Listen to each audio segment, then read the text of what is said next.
What are some of the items that you can show us here that is in your camp? Well, right now we are the infantry. We have a very assortment of muskets, some that we used, some that we picked up off of dead rebels, and I even picked up a cavalry one. Mainly, we were issued at the start of the war. We were issued the 53 British Enfield smoothbore musket.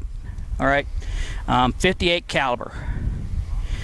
As the war progressed on, we upgraded from the Enfield to the Springfield, which is made in America. Both the Enfield and the Springfield are the same sack caliber, 58 calibers. The only thing is, the Springfield is rifled, has a groove inside the barrel which puts a spin on the bullet, which it claims makes it go farther, plus more accurate. The Enfield, made in England, is a smooth bore, no rifling in it, so it's just a smooth bore, not quite as accurate. So, what is the small weapon there? The smallest weapon that I picked up of a dead cavalryman.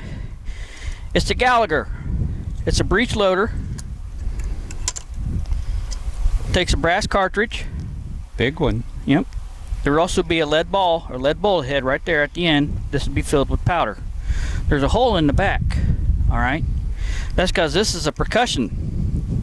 It's going to take the percussion cap. All right. The way they fired this, once they put the new cartridge in, put a fresh cap on, they was able to fire it. You pull the trigger, the hammer would fall down, hit the cap would cause a spark. The spark would go into that little hole in back of the bullet, would catch the powder on fire, and that would shoot the bullet out. You see, it was made to be cavalry because they had the cavalry swivel sling on it. That where the cavalryman could wear it. They had a sling that they would attach to it, and he could wear it down by his side while he's on horseback. He can bring it up, shoot it, and let it fall back down and take off. Not to worry about carrying it because it's hanging on his side.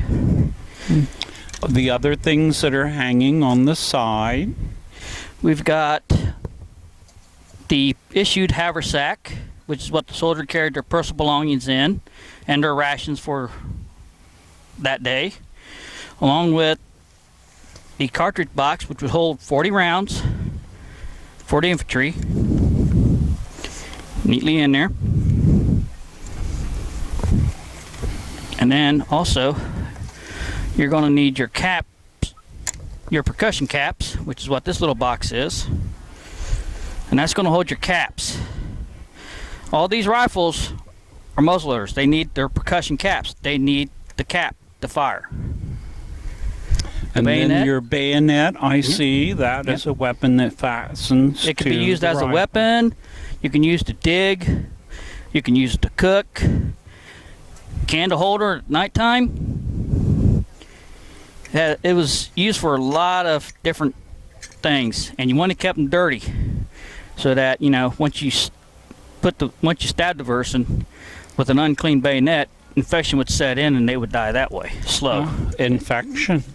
I see a pistol on the table over here. What is it? The pistol would be the officer's sidearm.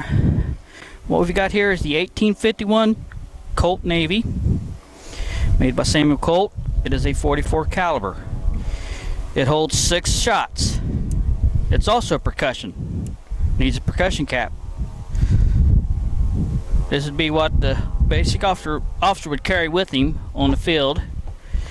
And on the back side, he would keep 3 more extra cylinders in what they call a cylinder box. It would be already loaded up, and he would have them in his box. So all he had to do was to just switch out the cylinder, put a new one on, put the used one in there. He was ready to go again.